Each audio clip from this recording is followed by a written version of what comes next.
everyone, and welcome to the BygMan Plays Friday the 13th. Requested by magmawk. I'm gonna hurt the man. I hate this game. I'm not gonna deny, I hate this fracking game. I hate it. The controls are a pain. Difficulty is through the dang roof. And I've never beaten it. Yes, this is going to be semi-blind, because I've played up to the first day. I've never been able to beat the first day. In fact, in my youth, I've been able to get all the counselors and all the kids killed within about 7 to 10 minutes. I ultimately suck at this game, which is going to make magmawk either twirl his mustache or wring his hands in utter excitement. But anyway, let's get this bit of fail on, shall we? I don't know how many videos this is going to take. But for those of you who aren't aware of Friday the 13th, this is a horror movie based on a guy named Jason Vorhees, who's incredibly freaking strong and durable. Basically, the storyline is, he went to Camp Crystal Lake in his youth, and drowned in the lake. Unfortunately, there were no camp counselors to save him because they were too busy having sex. They were looking around. And so his mother went insane. I forgot how she brought him back or how whatever, but the point is, he's back. And so now he's getting his revenge on Crystal Lake Camp by killing all the counselors and the little kiddies. Object of the game? Kill Jason Vorhees. Yes, I know, quite impossible. Well, actually just cause enough damage to get him to flee for a rather long amount of time, i.e. a couple of years. But there's several mini-tasks you have to perform to make this a bit easier.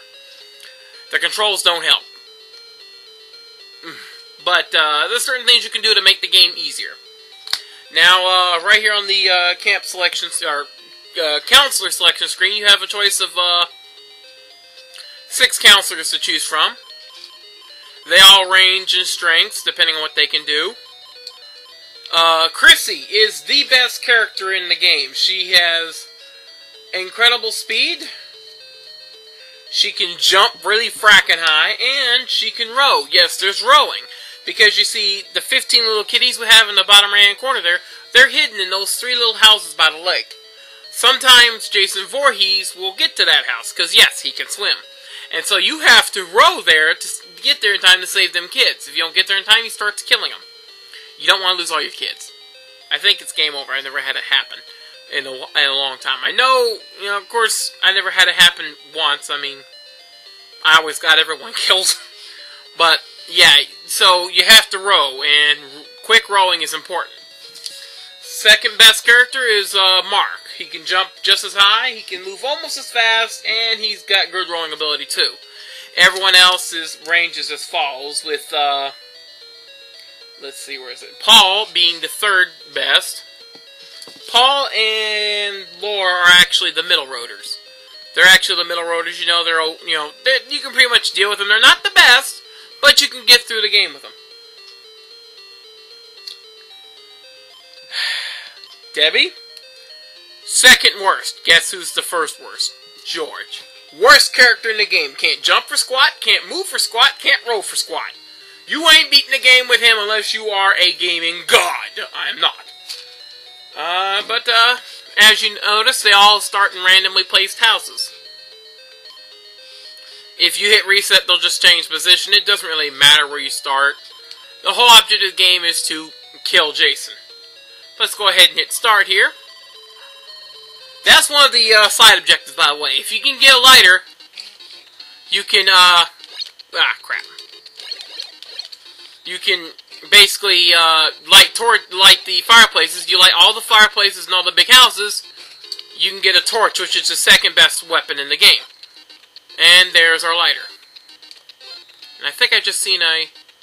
Damn. Certain times a knife will appear in the air. You can use that to, see, basically the weapons range as follows. You start with the rock. Worst weapon in the game. Takes about 6 hits to remove 1 tick of health from Jason's bar. Then you get the knife, which takes about 5 hits. Then you can upgrade to the machete, which takes 3 hits. An axe gives you 2 hits. The second best weapon is the torch, which not only takes 1 tick off for every hit, but also causes a flame to stick around, which causes additional damage. And then the best weapon, which is the hardest weapon to get, is the pitchfork. Like I said, hardest weapon to get. Now, while we're in the house, let's go ahead and explore around a bit.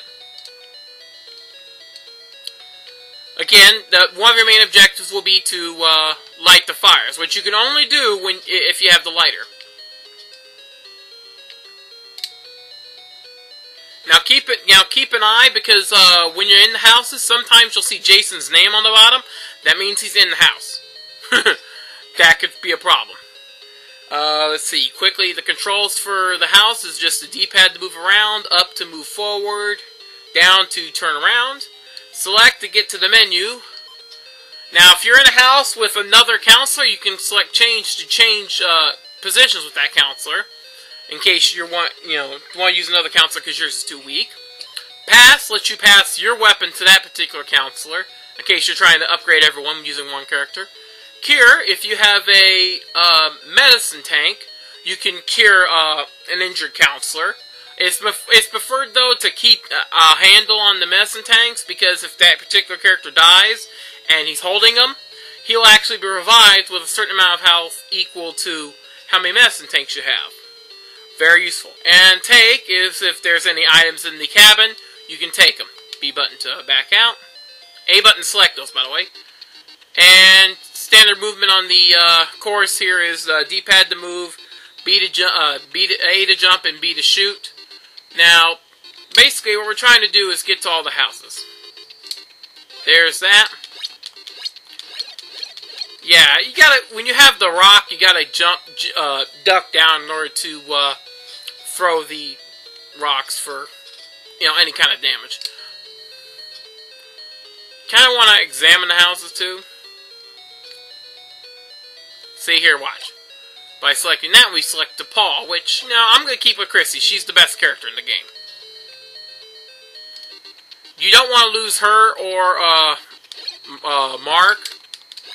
And we move to another part of the map here. The map is... God damn it. The map is fracking confusing. Ooh, knife. You want that. Oh, I went the wrong damn way.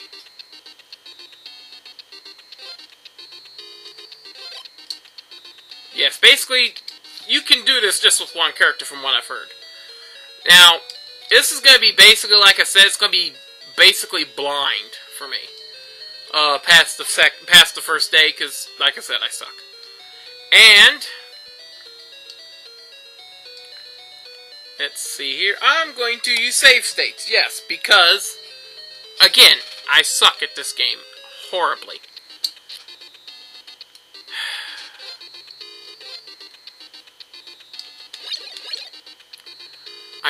Now, the first three weapons, the first two weapons you can actually get on the trailer, besides the knife, you can also find a machete randomly on the trail too. Now, oh, I guess you guys are going to get to see rowing in this first episode here, because Vorhees is in the house and we got to stop. Whoa. Take that. Now we have rowing. And, of course, he'll just appear out of nowhere. Speed, swimming, obviously. And you got these jumping zombies. Ah, we saved the kids. If you don't make it in time, the kids will start to die. We're going to save state. Because you can tell Jason's here. Probably in the back room here. Now, whole fight Jason. You use the down and arrow keys to duck his attacks. Then use the B button to fling your weapon at him. You gotta be perfectly timed, though. And by the way, don't get nailed because he does a shit ton of damage. All that for just one tick. Yes. You win. For now. Let's F5 that sucker. Yes, I'm going to be using save states, and let's see. Where am I? Might as well go this way. Now you can shoot your you can shoot your weapon while you're rolling, so that's good.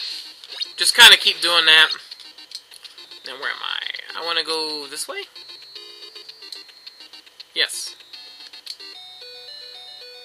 Like I said, our main objective is to light all the fireplaces. Whoa, well, I'll come back to that.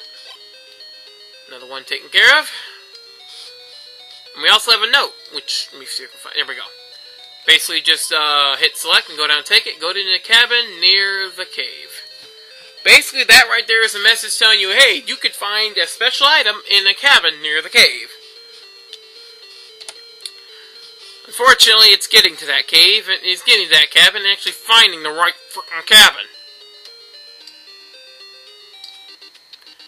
Which, of course, it starts to get dark now, as you can tell.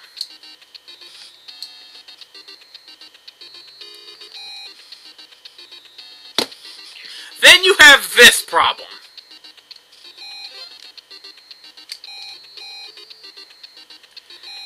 Vorhees regularly makes an appearance, always to deter you from what you're... Oh, crap. Give me that, thank you. From what you're doing. He'll always do this right when you're trying to complete a task. And I'm not doing so good in the dodging.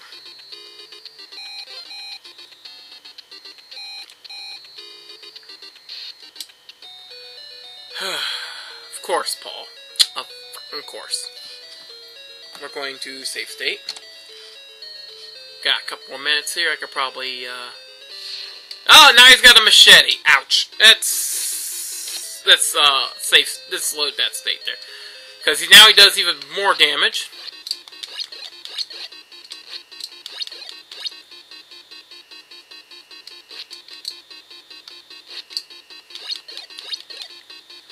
Come on.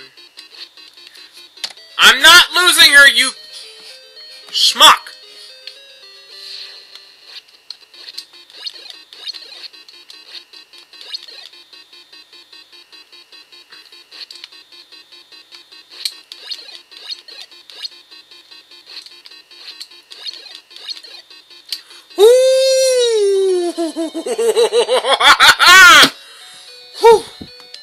Now, I don't know if the damage you do to him carries over to the next day, or if he's revitalized, because if that's the case, I don't know how the hell I'm going to beat him. And I don't know if your damage is healed at the end of the day. I could switch to Paul, but, like I said, Paul's a middle rotor. I don't really want to play with a middle rotor. So I'm just going to save state here. I'm going to try and keep with Christy as long as I can. And that does it for this episode of the BygMan Plays Friday the 13th. Hope you enjoyed it. And until the next episode, it's Big Fat Plus, sayonara, and I'm going to kick Mad Good WK in the butt.